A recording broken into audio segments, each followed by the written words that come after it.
Hello friends, welcome back to Sunita ಜಗತ್ತು ಮೈಸೂರು. ಇವತ್ತು ನಾವು ಮೈಸೂರಲ್ಲಿ ನಡೀತಾ ಇರುವಂಥ ಮಾವಿನ ಮೇಳಕ್ಕೆ ಹೋಗಿದ್ವಿ.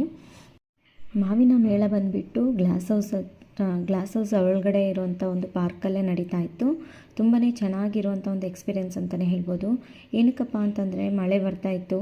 ಮಳೆ ಜೊತೆಯಲ್ಲೇ ಮಾವಿನ ಹಣ್ಣನ್ನು ನೋಡಿಕೊಂಡು ಅಲ್ಲೇ ಕೆಲವೊಂದು ಮಾವಿನ ಹಣ್ಣನ್ನು ನಾವು ಸಹ ತಿಂದ್ವಿ. ತುಂಬಾ ಚೆನ್ನಾಗಿರುವಂಥ ಒಂದು ಒಳ್ಳೆಯ ಎಕ್ಸ್ಪೀರಿಯೆನ್ಸು.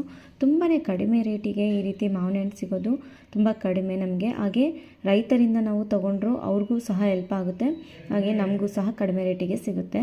ತುಂಬ ಫ್ರೆಶ್ ಆಗಿರುವಂಥ ಮಾವಿನ ಹಣ್ಣು ಅಂತಲೇ ಹೇಳ್ಬೋದು. ಮತ್ತು ಏನಪ್ಪ ಅಂತಂದರೆ ಹಣ್ಣುಗಳೆಲ್ಲ ಎಲ್ಲ ರೀತಿಯಾಗಿರುವಂಥ ಮಾವಿನ ಹಣ್ಣುಗಳು ಸಹ ಸಿಗ್ತಾಯಿತ್ತು. ನಾವು ಎಷ್ಟೊಂದು ಮಾವಿನ ಹಣ್ಣು ಹೆಸರನ್ನೇ ಕೇಳಿರಲಿಲ್ಲ. ಹಾಗೆ ನೋಡಿ ಜ್ಯೂಸನ್ನು ಸಹ ಮಾಡ್ತಾಯಿದ್ರು, ಅದನ್ನು ಸಹ ನಾವು ಕುಡಿದು ಎಂಜಾಯ್ ಮಾಡಿದ್ವಿ. ಅದ್ರ ಜೊತೆಯಲ್ಲೇ ನಾವು ಎಲ್ಲ ಹಣ್ಣುಗಳನ್ನ ಮಕ್ಕಳಿಗೂ ಸಹ ತೋರಿಸ್ದಾಗೂ ಆಗುತ್ತೆ. ಮಾವಿನ ಹಣ್ಣಲ್ಲಿ ಎಷ್ಟೊಂದು ರೀತಿ ಇರುತ್ತೆ, ಅದು ಗೊತ್ತೇ ಇರೋದಿಲ್ಲ ನಮಗೂ ಸಹ. ಮಕ್ಕಳಿಗೂ ಅದನ್ನು ಹಾಗೆ ತೋರಿಸ್ಕೊಂಡು ನಾವು ಒಂದಿಷ್ಟು ಮಾವಿನ ಹಣ್ಣನ್ನು ತಗೊಂಡ್ವಿ. ನೋಡಿ, ಈ ರೀತಿಯಾಗಿ ಚಿಕ್ಕದಾಗಿ ಮಳಿಗೆಗಳಲ್ಲಿ ಮಾರಾಟಕ್ಕೆ ಇಟ್ಕೊಂಡಿದ್ರು. ಹಾಗೆ ನೋಡಿ, ಈ ರೀತಿ ಚಿಕ್ಕದಾಗಿರುವಂಥ ಮಾವಿನ ಹಣ್ಣುಗಳು, ಇದು ಮಲ್ಲಿಕಾ ಅಂತೆ, ಸ್ವಲ್ಪ ಚಿಕ್ಕ ಸೈಜಲ್ಲಿ ತುಂಬ ಸಿಹಿಯಾಗಿರುತ್ತೆ ಅಂತ ಹೇಳಿದರು. ಬ್ಯಾಕ್ ಸೈಡಿಂದನೇ ಅದನ್ನು ಹಾಗೆ ಆರಾಮಾಗಿ ಕಚ್ಚಿ ತಿನ್ಬೋದು ತೊಳೆದ್ಬಿಟ್ಟು ಅಂತ ಹೇಳ್ತಾಯಿದ್ರು. ಹಾಗೆ ನೋಡಿ, ಈ ರೀತಿ ಆಲ್ಪೆನ್ಸೋ ಅಂತ ಇದು ಈ ಬಾಕ್ಸಲ್ಲಿರುವಂಥ ಮಾವಿನ ಹಣ್ಣನ್ನು ನಾವು ಸಹ ಪರ್ಚೇಸ್ ಮಾಡ್ಕೊಂಡ್ವಿ. ಇದು ಒಂದು ಬಾಕ್ಸಿಗೆ 4 kgs ಇರುತ್ತೆ. ಇದು ಬಂದುಬಿಟ್ಟು 500 ರೂಪಾಯಿ ಆಗುತ್ತಂತೆ ಅಂತ ಹೇಳಿದರು. ಹಾಗಾಗಿ ಅದನ್ನು ಹಾಗೆ ನಾವು ತಗೊಂಡ್ವಿ.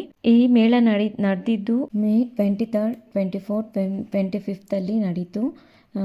ಶುಕ್ರವಾರ, ಶನಿವಾರ, ಭಾನುವಾರ ನಡೆದಿದೆ. ನಾವು ಹೋಗಿದ್ದು ಶನಿವಾರ ಹೋಗ್ಬಿಟ್ಟು ಬಂದ್ವಿ. ಮಕ್ಕಳಿಗೂ ಸಹ ಆ ರೀತಿಯಾಗಿ ತೋರಿಸ್ಕೊಂಡು ಕೆಲವೊಂದು ಸೀಡ್ಸ್ನೆಲ್ಲ ತೊಗೊಂಡ್ವಿ ಪ್ಲ್ಯಾಂಟ್ಸ್ ಹಾಕಲಿಕ್ಕೆ. ಹಾಗೆ ನೋಡಿ, ಈ ರೀತಿ ಗಿಡಗಳನ್ನೂ ಸಹ ಸೇಲಿಗಿಟ್ಟಿದ್ರು. ನಾವು ಸಹ ಒಂದು 4-5 ಗಿಡಗಳನ್ನ ತೊಗೊಂಡ್ವಿ. ಒಂದು ಹೊಸ ರೀತಿಯಾಗಿರುವಂಥ ಗಿಡಗಳೆಲ್ಲ ಇತ್ತು. ತುಂಬ ಕಡಿಮೆ ರೇಟಿಗೂ ಸಹ ಇತ್ತು. ಹಾಗೆ ಸ್ವಲ್ಪ ಹೊತ್ತು ಪಾರ್ಕಲ್ಲಿ ಮಕ್ಕಳನ್ನ ಆಟ ಆಡಿಸ್ಕೊಂಡು ಮನೆಗೆ ಹೊರಟ್ವಿ. ಕೆಲವೊಂದು ಫೋಟೋಸ್ನೆಲ್ಲ ತೆಗೆಸ್ಕೊಂಡು. ನೀವೆಲ್ಲ ಯಾರೆಲ್ಲ ಮಾವಿನ ಮೇಳಕ್ಕೆಲ್ಲ ಹೋಗಿ ಬಂದಿದ್ದೀರಾ ಅನ್ನೋದನ್ನು ಕಮೆಂಟ್ ಮಾಡಿ ತಿಳಿಸಿ.